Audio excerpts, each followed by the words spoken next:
और ये demographic dividend का काल है। और ये डेमोग्राफिक डिविडेंड किसी भी देश के इतिहास में कई सदियों में एक बार आता है।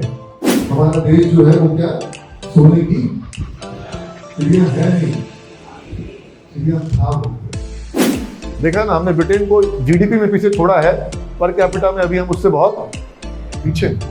अमृत महोत्सव यहाँ लिखा हुआ भी है और अमृत काल भारत का अभी चल रहा है। लेकिन यही डेमोग्राफी, उन्होंने तीन चीजें कही, डेमोग्राफी, डेमोक्रेसी और डाइवर्सिटी। जैसे तुमसे जब पूछा जाए बिहार के बारे में कि बिहार के बारे में 5 बातें बताओ, तो क्या बात बताओगे?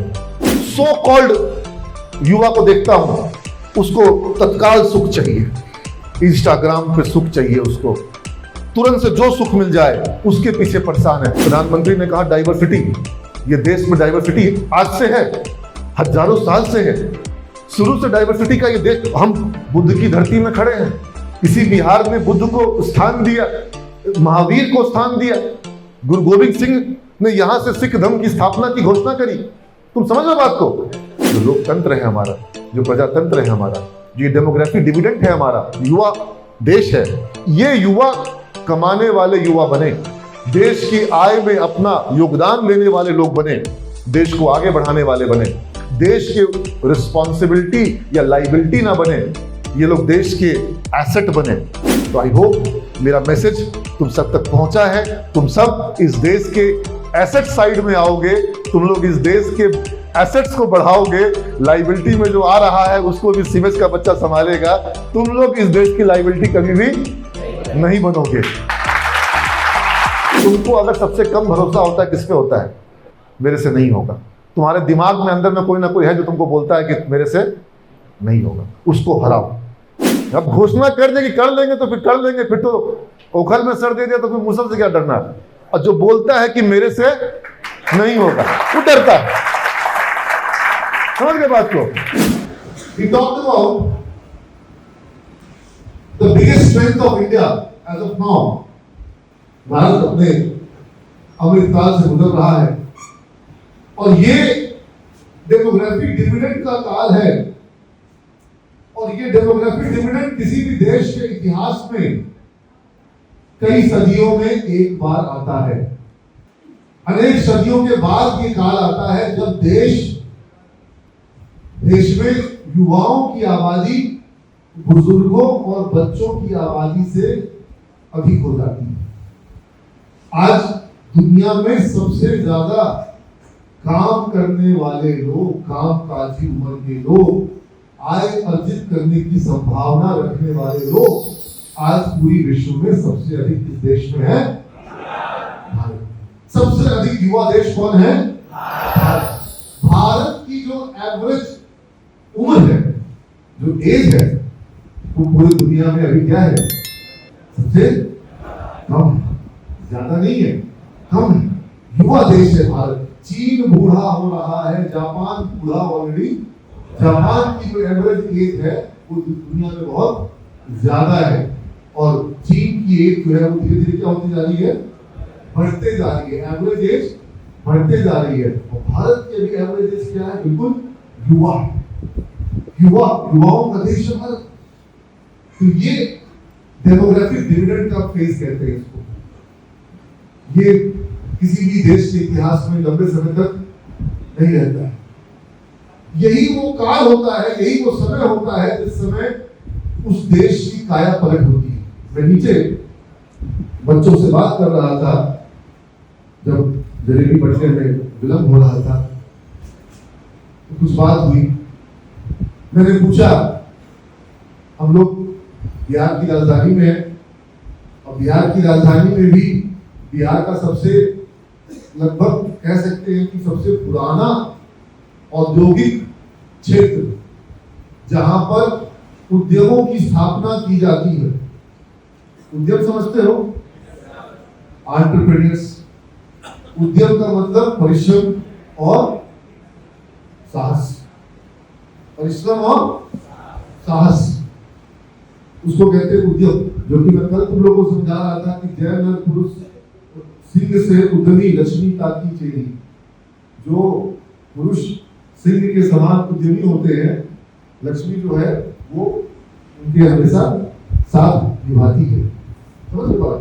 तो ये देश जिसके लिए हम कहते हैं कि हमारा देश जो है वो क्या सोने की चिड़िया है नहीं, चिड़िया था बोलते हैं। ठीक है, अभी की स्थिति हम क्या देखते हैं? अभी की स्थिति हम देखते हैं कि दुनिया में कोई दूसरा देश जो है वो कुछ देश जो हमसे आगे, लेकिन जो देश 200 साल तक हमारे देश पे शासन किया, आज हमारी जीडीपी उससे ज्यादा है। आज भारत जो है, हाल ही में भारत ग्रेट ब्रिटेन को पीछे छोड़ करके दुनिया का 5वां सबसे बड़ा अर्थव्यवस्था बन चुका है, 5th लार्जेस्ट इकोनॉमी। ये खुशी की बात है कि नहीं है? वर्ल्ड्स 5th लार्जेस्ट इकोनॉमी, अब हमसे आगे सिर्फ 4 है। ठीक है, और प्रधानमंत्री जी ने भी कहा, दुनिया के सभी अर्थशास्त्री भी मानते हैं कि वह दिन दूर नहीं है जब भारत दुनिया की तीसरी सबसे बड़ी अर्थव्यवस्था बन जाएगा। इसमें किसी को संदेह नहीं है, क्योंकि जापान और जर्मनी अभी हमसे आगे हैं, हम उन दोनों देशों को पीछे छोड़ देंगे। ये हमारे लिए गर्व का विषय है और ये हम हासिल करेंगे। इस दिशा में देश सक्रिय है, गतिशील है, आगे बढ़ रहा है। लेकिन यहाँ पर एक तथ्य यह भी जानने योग्य है, क्योंकि हम एक प्रबंधन संस्थान में है, मैनेजमेंट इंस्टीट्यूशन में है, हम यहाँ पर सिर्फ कोई राजनीतिक सभा में बैठे नहीं है। ये मैं टीचर हूं तो मैं टीचर की भूमिका में ही रहूंगा, भले ही दिन स्वतंत्रता दिवस का क्यों ना हो, सब बच्चे सीधे बैठेंगे। हम ब्रिटेन को पीछे छोड़ चुके हैं, इकोनॉमी का साइज हमारा ब्रिटेन की साइज से, इकोनॉमी से बड़ा हो चुका है, लेकिन ब्रिटेन के पर कैपिटा इनकम है $51,000 और हमारी है $2,200। नहीं समझ में आई बात? क्या समझ में आई? एक व्यक्ति की औसत आमदनी वहां पर क्या है? $51,000 और हमारे यहां पर कितनी है? $2,200। ठीक है, तो ये थोड़ा सा मतलब अभी हम अर्थव्यवस्था के मामले में आगे गए हैं, लेकिन प्रति व्यक्ति आय के मामले में आगे, क्योंकि व्यक्तियों की संख्या भी तो ज्यादा है ना? उस दिशा में भी तो देश प्रगति कर रहा है लगातार। अब तो आज प्रधानमंत्री जी ने भी यह भी कह दिया कि दुनिया के कई लोगों का ऐसा मानना है कि भारत में दुनिया की सबसे ज्यादा लोग रहते हैं। सबसे बड़ी आबादी कौन से देश की है? अब कुछ दिनों तक ये चलेगा कि चाइना आगे है कि इंडिया आगे है, और 2, 4, 5 साल होते होते दुनिया सब मान जाएगी कि अब कंफर्म हो गया कौन आगे है? भारत आगे है। चाइना को हम लोग पीछे छोड़ देंगे। ये खुशी का विषय नहीं है। हाँ, लड़की सब खुश हो रही है। हाँ, लड़कियों की शिक्षा बहुत जरूरी है इस विषय में। अगर जनसंख्या का नियंत्रण करना है तो लड़कियों का शिक्षित होना बहुत, कई बार लोग बोलते हैं कि फलाना धर्म के लोग ज्यादा पैदा करते हैं, ये ज्यादा करते हैं। ये सब गलत बात है, इसका कोई तथ्यात्मक आधार नहीं है, कोई तथ्यात्मक आधार नहीं है। फैक्ट ये है, जिन राज्यों में अशिक्षा ज्यादा है वहां पर जनसंख्या का दर क्या है? जैसे कुछ वर्षों पहले तक बिहार की फर्टिलिटी रेट थी 4 से ज्यादा, यानी कि यहाँ पर प्रति महिला जो माँ बनती है वो कितना एवरेज बच्चा पैदा कर रही थी? 4। और केरल, जहाँ पर हो सकता है किसी दूसरे समुदाय के या दूसरे धर्म के लोग ज्यादा हैं, उसकी फर्टिलिटी रेट जो है वो 1 से भी कम हो गई। तो वहां पर आबादी जो है वो आने वाले दिनों में धीरे धीरे क्या होगी? बढ़ेगी नहीं, घटेगी। और जैसे जैसे पूरे भारत में शिक्षा बढ़ रही है, इंडिया के लिए भी वो स्थिति आएगी आने वाले 30 वर्षों के बाद, जब देश की आबादी बढ़ेगी नहीं बल्कि घटेगी। क्योंकि पीछे जिस रफ्तार से आबादी को बढ़ाई गई है, उम्मीद की जाने चाहिए कि तुम्हारी जनरेशन उस रफ्तार से नहीं बढ़ाएगी। ऐसा उम्मीद कर सकते हैं क्या? तुम ही लोग बोलो बेटा, क्योंकि तुम लोग को ही डिसाइड करना होगा। अनपढ़ लोगों के चक्कर में रहोगे तो उसको कुछ समझ में नहीं आता है। ये फैक्ट है, ये तुम्हारे हंसने का विषय नहीं है, ये तुम्हारी जहालत का विषय है, ये इनकी जहालत का विषय है। लड़कियां पढ़ रही है जहां पर, वहां पे आबादी क्या हो जा रही है, नियंत्रित हो जा रही है। वो बोल रही है, वो अपना निर्णय खुद से ले रही है। उसका निर्णय उसका हस्बैंड वो जाहिल टाइप से निर्णय ले लेता है। चलो भगवान दिया, भगवान दिया, भगवान दिया। अरे भगवान कुछ नहीं, ये तो निर्णय पढ़ी लिखी महिला को लेना होगा। और लड़कियों की शिक्षा इस मामले में बहुत जरूरी है। तुम्हारे पास भी इस चीज का विवेक हमेशा होना चाहिए कि तुम देश में और अपने परिवार में क्या कंट्रीब्यूट कर रहे हो और क्या रिस्पॉन्सिबिलिटी लेने को तैयार हो। समझ गए? अपने भरोसे बच्चे पैदा करोगे, पापा के भरोसे या भगवान के भरोसे, ये दिस इज अ फैक्ट। यहां लोग सोचते हैं कि 2 बच्चों की फीस कहां से देंगे, और तुम अगर प्लानिंग नहीं करोगे तो देश तो वैसे ही नंबर 1 बन चुका है। खैर, हमको लगता है कि जैसे जैसे लोगों में शिक्षा फैल रही है वैसे वैसे इस देश की दिशा में काम करने की आवश्यकता खत्म हो जा रही है। शिक्षित महिलाएं खुद ब खुद देश को इस दिशा में संभाल लेंगी। उनके आगे जोर किसी पुरुष का नहीं चलेगा। और पुरुष को भी समझदारी आ गई है कि मैं अगर 1 बच्चे की परवरिश कर सकता हूं तो मुझे 1 ही चाहिए, 2 की कर सकता हूं तो 2 ही चाहिए, मुझे 3 या 4 बच्चे में संभाल नहीं सकता हूं। तो वो जागरूक हो गया है। एनीवेज, लेकिन मैंने कहा कि देश की पर कैपिटा इनकम जो है वो अभी बहुत, देखा ना, हमने ब्रिटेन को जीडीपी में पीछे छोड़ा है, पर कैपिटा में अभी हम उससे बहुत पीछे। तो बात प्रधानमंत्री जी ने करी डेमोग्राफी की, कि डेमोग्राफी डिविडेंड का ये दौर है, जिसको उन्होंने हिंदी में कहा, क्या कहा उन्होंने, देखो हम अमृत महोत्सव यहां लिखा हुआ भी है, और अमृत काल भारत का अभी चल रहा है। लेकिन यही डेमोग्राफी, उन्होंने 3 चीजें कही, डेमोग्राफी, डेमोक्रेसी और डाइवर्सिटी। इन 3 चीजों को बताया कि ये एक ऐसा इंडिया के साथ अभी एक फीचर है, एक ऐसा इंडिया के साथ अभी एक अवसर है जो पूरी दुनिया में क्या है, यूनिक है, यूनिक है। यही भारत को भारत बनाता है। क्या बना रहा है अभी? डेमोग्राफी, डेमोक्रेसी और डाइवर्सिटी। और यही तीनों पे सबसे बड़ा खतरा है। भारत युवा देश है, लेकिन जो युवा भविष्य की तैयारी नहीं कर रहा हो, जो युवा, जैसे तुमसे जब पूछा जाए बिहार के बारे में कि बिहार के बारे में 5 बातें बताओ, तो क्या बात बताओगे? मगध साम्राज्य था, पाटलिपुत्र था, अशोक का किंगडम जो है वो पूरे दुनिया में था, चंद्रगुप्त थे, चाणक्य थे, यही सब बताओगे ना। तुम जो भी बताओगे ज्यादातर तुम क्या बताओगे? हाँ। बुजुर्ग व्यक्ति हमेशा पास्ट में जीता है, और युवा कौन होता है? जो फ्यूचर में जीता है। बुजुर्ग फ्यूचर में क्यों नहीं जीता है? बुजुर्ग को फ्यूचर में अपनी मौत दिखाई देती है। कहां गए प्रदर्शन?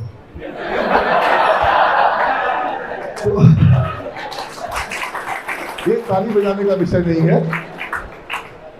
अगर कोई भी व्यक्ति किसी भी उम्र में शरीर से बूढ़ा है लेकिन मस्तिष्क अगर उसका भविष्य की तैयारियों में लगा हुआ है, तो वो क्या है? जवान है। वो जवान है। जो व्यक्ति भी अपने आने वाले कल को बेहतर बनाने में लगा हुआ है, वो कौन है? वो जवान है। और जो व्यक्ति भविष्य की तैयारी नहीं कर रहा है, पास्ट में है, या वर्तमान के सुख में ही तल्लीन है, जो मैं भारत के वर्तमान युवा को इस हॉल में बैठे हुए सो कॉल्ड युवा को देखता हूं, उसको तत्काल सुख चाहिए, इंस्टाग्राम पे सुख चाहिए, उसको तुरंत से जो सुख मिल जाए उसके पीछे परेशान है। वो भविष्य की तैयारी कर ही नहीं रहा है। जो भविष्य की तैयारी कर रहा है, इस देश को वही बना रहा है।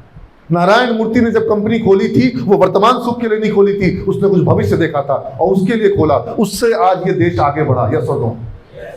जब रतन टाटा ने और उसके पहले जमशेद जी टाटा ने जब टाटा समूह की स्थापना करी थी, उस टाटा समूह की स्थापना करने के लिए उन्होंने अपने वर्तमान सुख का त्याग किया था, नहीं किया था? और जो वर्तमान सुख में लगा रहता है वो बुजुर्ग व्यक्ति, इस हॉल में बुजुर्गों की संख्या ज्यादा है और ये बुजुर्ग देश बन जा रहा है। ये डेमोग्राफिक डिविडेंड का लाभ कैसे लेगा? जो सरकारी नौकरी के सुख के पीछे पागल हुआ है, ये नौजवान देश को बनाएगा? जिसको घूस चाहिए, जिसको 2 नंबर की आमदनी चाहिए, उस 2 नंबर की आमदनी से भारत सोने की चिड़िया बन जाएगा। दरोगा बनना है, काहे? असूली करेंगे। ऐसे दरोगा बनने की जो चाह में जो युवा, और इस बिहार का युवा सबसे ज्यादा पथभ्रष्ट हो गया है। कोई सपना नहीं है राज्य को बढ़ाने का, उद्यम करने का, साहस करने का, परिश्रम करने का। सारा सपना किस बात का है? ऐसा नौकरी चाहिए जिसमें आराम हो, है कि नहीं? ये नौकरी नहीं करेंगे, इसमें बहुत काम करना पड़ता है। ये नौकरी नहीं करेंगे, इसमें फील्ड में जाना पड़ता है। ऐसे युवा से ये बिहार आगे बढ़ेगा। रह जाओगे इतिहास में, हम बहुत विकसित थे, हमारे परदादा थे चंद्रगुप्त, तुम क्या हो? हम अमीर थे बोलने वाला का मतलब है कि तुम आज गरीब हो। हम ज्ञानी थे बोलने वाले का मतलब है कि तुम आज अज्ञानी हो।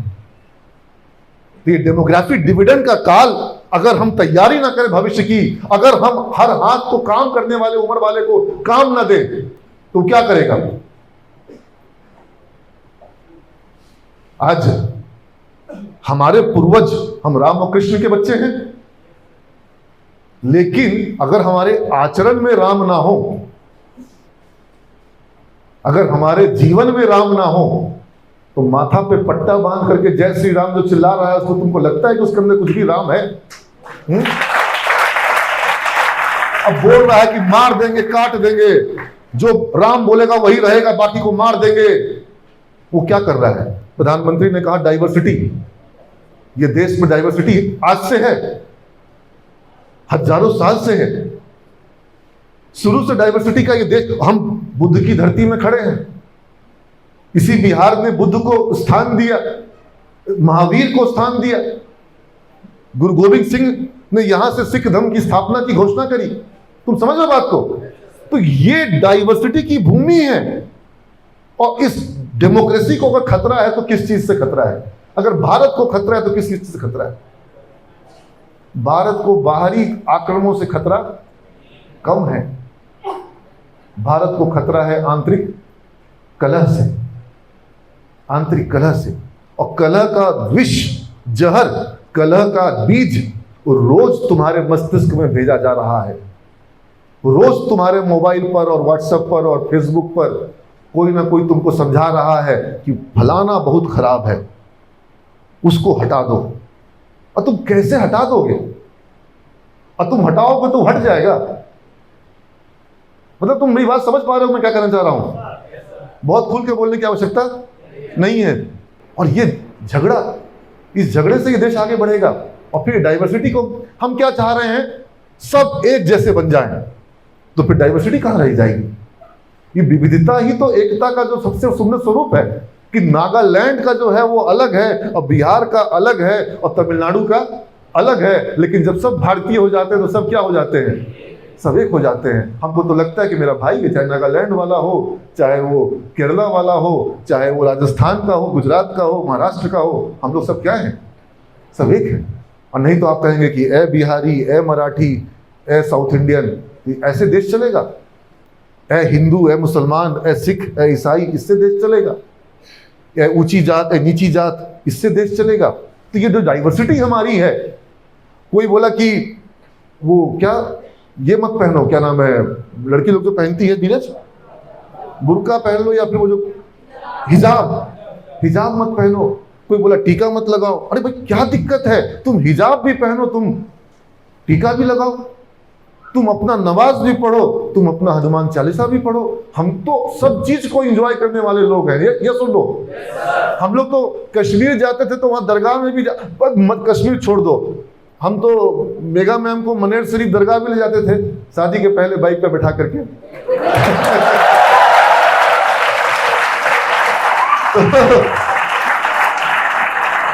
तो तुम लोग भी सोचो डेस्टिनेशन है। हर चीज का एक उम्र होता है। तो नहीं तो मनेर शरीफ दरगाह जा करके भी वहां पर भी हमको श्रद्धा होती है, और हमको अगम कुआं में शीतला माता के मंदिर में जाकर के भी श्रद्धा होती है, और गुरुद्वारा जाकर के भी, गुरु के बाग जाकर के भी श्रद्धा होती है, और पटना सिटी में पादरी के हवेली जाकर के भी। पता नहीं, मतलब हमको ऐसा लगता है कि ऊपर में सब मिले हुए हैं और नीचे में सब है कि नहीं। इस बात को मान जाओगे कि नहीं मान जाओगे? अरे भाई, हम कहते हैं कि हिंदू सर्वश्रेष्ठ है सर्वश्रेष्ठ है हम, तो जो वो कह रहा है वो भी अपनी जगह पे सही है। दुनिया में सभी धर्मों की, मतलब धर्म का मतलब मैं इस रूप में देखता हूं कि तुमको ऊपर वाले से डर होना चाहिए, और ऊपर वाला जो कहता है, सब लोग एक ही सच्ची और नेक बात सब लोग कहते हैं, हमको भगवान का, ईश्वर का डर होगा, हम गलत काम नहीं करेंगे। यही तो होने की जरूरत है। हाँ? जिसको भगवान का डर नहीं हो उसको मैं मानता हूं अधार्मिक, और जो अधर्म करके गंगा में स्नान करता हो उसको मैं धार्मिक नहीं मान सकता हूं।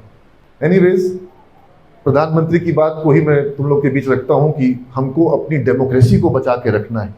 जो लोकतंत्र है हमारा, जो प्रजातंत्र है हमारा, जो डेमोग्राफिक डिविडेंड है हमारा, युवा देश है, ये युवा कमाने वाले युवा बने, देश की आय में अपना योगदान देने वाले लोग बने, देश को आगे बढ़ाने वाले बने, देश के रिस्पॉन्सिबिलिटी या लाइबिलिटी ना बने, ये लोग देश के एसेट बने। तुम लोग ही एसेट बन सकते हो, और तुम लोग में से जितने युवा कल को कोई एंटरप्राइज करते हैं, उद्यम करते हैं, साहस करते हैं, स्टार्टअप करते हैं, कल को वाईदी में तुम लोग आईटी सेक्टर में जाते हो और वहां पे तुम लोग देश के लिए अर्न करते हो, देश को आगे लेके जाते हो। अरे एक समय था जब इस देश का अनाज भी अमेरिका से आता था, लाल बहादुर शास्त्री ने आवाज दी। एक समय ऐसा भी आया जब देश के पास अनाज बनाने के लिए पैसा भी नहीं था, युद्ध की स्थिति आ गई थी। उन्होंने कहा कि हर व्यक्ति सप्ताह में एक दिन उपवास करे, हर व्यक्ति सप्ताह में एक दिन उपवास करे, कुछ कुछ अपने घर के अगल बगल में उपजाए। देश में अनाज की कमी थी। आज देश आत्मनिर्भर हुआ कि नहीं हुआ है? न सिर्फ आत्मनिर्भर हुआ है, बढ़ती हुई आबादी के लिए भी भोजन की व्यवस्था हुई है, और हमारे पास ऐसे भी साधन संसाधन है, ऐसा भी हमारा उपज है जिसको हम दुनिया के देशों को निर्यात भी अब करते हैं। तो हमारे किसानों के लिए हम चाहते हैं कि तुम लोग एक बार ताली बजाओ। लेकिन किसानों ने अपना काम किया, किसानों ने अपना काम किया, देश को आत्मनिर्भर बनाया, हरित क्रांति हुई। लेकिन अब दुनिया में अपना स्थान बनाने के लिए वैश्विक स्तर पर उत्पादन के क्षेत्र में, मैन्युफैक्चरिंग में, आज जैसे आज अर्थव्यवस्था की मैं बात कर रहा था, चीन आगे निकला। एक समय में 1980 का दौर था, भारत चीन बिल्कुल नेक टू नेक थे। भारत की अर्थव्यवस्था, चीन की अर्थव्यवस्था, कभी भारत आगे कभी चीन आगे। ऐसा नहीं था कि भारत चीन से हमेशा पीछे था, लेकिन नीति निर्धारकों से गलती हुई, चाहे हमारे देश में वो वातावरण नहीं बनाया गया। अब वो साहस का दौर तैयार किया गया है, एंटरप्राइज का दौर है। आज भारत का, यहां तक कि मैं समझता हूं बिहार का और सिमज का हर बच्चा अपना एक सपना देखे एंटरप्राइज का। नारायण मूर्ति को, धीरू भाई अंबानी को, तुम लोग स्टीव जॉब्स को, एलॉन मस्क को अपना आइडियल बनाओ। समझ रहे हो? एलॉन मस्क मुझे लगता है कि हमेशा युवा रहेगा। जो व्यक्ति सोच रहा है कि हम मंगल ग्रह पर मनुष्य और पृथ्वी के बाकी जीव जंतुओं को वहां पर जीवन देंगे, वो तो भविष्य में जी रहा है ना। वो बूढ़ा हो सकता है क्या? वो पास्ट में नहीं जी रहा है, वो भविष्य में जी रहा है। अगर मैं जब तक सोचूंगा कि मुझे नए से नए संस्थान बनाने हैं, नए से नए युवाओं को उनके जीवन का, उनको सपना पूरा करके देना है, उसके लिए मुझे अब आगे क्या करना है, मैं भविष्य की तैयारियों में लगा हुआ हूं, इसका मतलब है मैं कभी पूरा नहीं होऊंगा जब तक मैं भविष्य की तैयारी करता रहूंगा। तो इस बात को, अगर तुम अपने भविष्य की तैयारी कर रहे हो, अगर तुम बेहतर भविष्य की तैयारी कर रहे हो, तो इसका मतलब है तुम कभी बूढ़े नहीं हो सकते हो। इसलिए ये युवाओं का देश है, इसको भविष्य की तैयारियों में लगना होगा, और हमारी डेमोक्रेसी को, हमारी डाइवर्सिटी को, इसको हमें संभाल करके रखना होगा।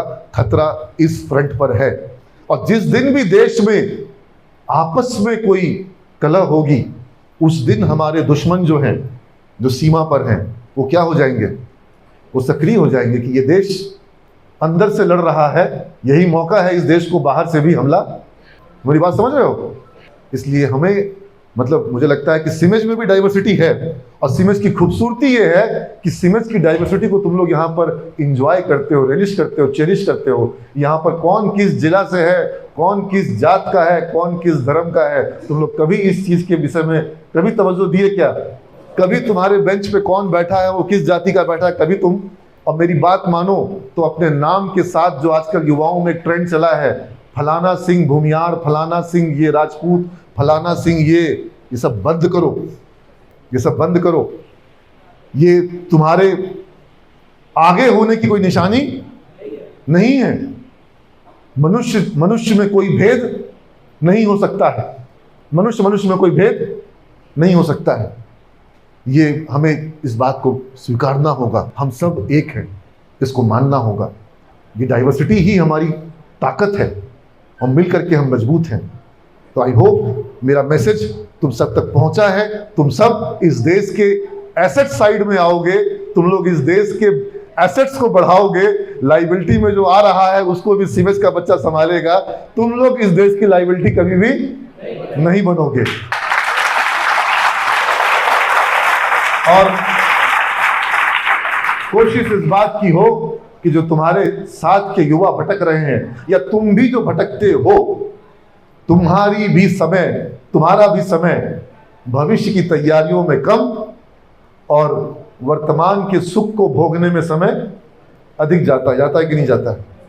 तात्कालिक सुख, तात्कालिक छोटे छोटे सुख। वो अभी क्रांति तीर्थ के कोई प्रतिभागी यहाँ पर है जो डांस हुआ था, हाँ? अब मुझे तो वो गीत याद नहीं, लेकिन मुझे बड़ा सुंदर लगा।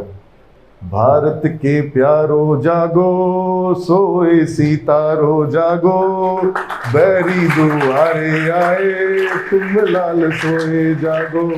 अगर हमारे देश के युवा सोए रह जाएं तो दुश्मन तो फिर हमारे ऊपर हावी हो जाएगा। वो भेज दिया टिकटॉक तुम लोग के बीच में, हाँ, वायरस की तरह डाला। जैसे कोरोना भेजा, वैसे उसके पहले क्या भेजा था? कोरोना लोगों को लगा कि नहीं लगा? लगा। और टिकटॉक लगा, उसका भी वायरस लग गया। जो युवा पीढ़ी तकनीक पे को अपना कमांड बनाए, अरे भाई ये वो देश है जो बैलगाड़ी पर अपना रॉकेट लेके गया था। लेकिन आज हमारे देश में जो साइंटिस्ट हैं, जो चांद पे जाने की कल्पना करते हैं, जो मंगलयान भेजते हैं, क्या नहीं हमें तकनीक का देश बनना चाहिए? क्या हमें आईटी सेक्टर का देश, क्या दुनिया को नया गूगल, नया माइक्रोसॉफ्ट भारत से नहीं मिलना चाहिए? कि हमारी उपयोगिता इसी बात में होगी कि गूगल में हम जॉब करते हैं, गूगल हमारा निकल कर आए, ये नहीं लक्ष्य होना चाहिए। आप मेरी बात समझ पा रहे हो? तो ये दुनिया तो आपको वायरस भेजेगी। चीन प्रयास करता है कि उसका युवा जो है वो उसके सपनों को पूरा करे, उसके देश को आगे लेके जाए। उसको मैन्युफैक्चरिंग में दुनिया में नंबर 1 बनना था, बना। Scales of economy of scales को उसने अचीव किया। अब हमारे पास जो चुनौतियां हैं, हम नीचे बात कर रहे थे बॉटलनेक की, सुना कोई बॉटलनेक की बात? हमारे देश में कहां कहां बॉटलनेक्स है? उन बॉटलनेक्स को दूर हम कौन करेगा? और तुम लोग सोचो ना कि तुम अपनी उत्पादन को, प्रोडक्टिविटी को, हर व्यक्ति का प्रोडक्टिविटी होता है कि नहीं होता है? यहां पर इस रूम में यहाँ नीलांजन बोस सर हैं, राजू उपाध्याय सर हैं, ये लोग हैं, पुदार सर हैं, इनकी प्रोडक्टिविटी है कि नहीं है? ये कितना प्रोडक्टिविटी दे सकते हैं? क्या ये अपनी ऑप्टिमम प्रोडक्टिविटी दे रहे हैं? बहुत अच्छी बात है। और तुम कितनी प्रोडक्टिविटी दे सकते हो एक देश के नागरिक के रूप में? क्या तुम अपनी ऑप्टिमम प्रोडक्टिविटी, इस देश को, तुम्हारा जीडीपी में योगदान क्या है? जो मेरा स्टूडेंट सॉफ्टवेयर बना रहा है और उस सॉफ्टवेयर के लिए इंडिया में डॉलर आ रहा है, वो तो इस देश की जीडीपी को बढ़ा रहा है ना। और जब उसकी आय बढ़ रही है तो प्रति व्यक्ति आय भी देश की बढ़ रही है। तुम उस दिशा में अभी से कार्यरत हो कि नहीं हो? तुम्हारी प्रोडक्टिविटी क्या आ रही है? और अगर प्रोडक्टिविटी नहीं आ रही तो तुम्हारा बॉटलनेक कहां पर है? कहीं वो तत्कालिक सुख, जिसको कि मैं मतलब रिसर्चर्स ने कहा इंस्टेंट ग्रेटिफिकेशन, मतलब इंस्टेंट, तत्काल जिस चीज में सुख मिल जाए वही काम करेंगे। तत्काल सुख किस में मिल रहा है? तो तत्काल सुख इंस्टाग्राम पे मिल रहा है। तत्काल सुख जो है वो बगीचे में मिल रहा है। गर्लफ्रेंड बॉयफ्रेंड को आपस में बात करके तत्काल सुख मिल रहा है। उसी तत्काल सुख में, लेकिन उस तत्काल सुख में ना तो उसका भविष्य बन रहा है ना देश बन रहा है। आपको जो तत्काल सुख चाहिए लो, लेकिन आपका अधिकांश समय जो है आपके भविष्य को बनाने में लगना चाहिए कि नहीं लगना चाहिए।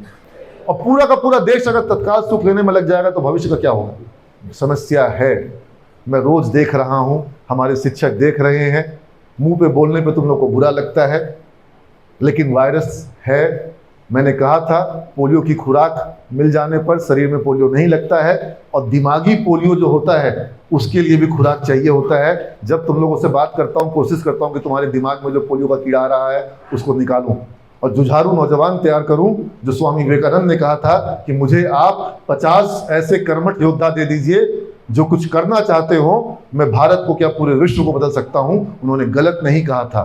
तुम उस 50 में आने योग्य हो कि नहीं हो? तुम अपने जीवन में चुनौतियों को सामना करने को तैयार होते हो कि नहीं होते हो? और तुम्हारे बीच जब भी कोई चुनौती आती है, दिखाई पड़ जाता है कि तुम्हारा चुनौती के सामने जो तुम्हारा रिएक्शन होता है, जो तुम्हारा जवाब होता है, वो क्या होता है, ये तुम्हें तय करना होगा।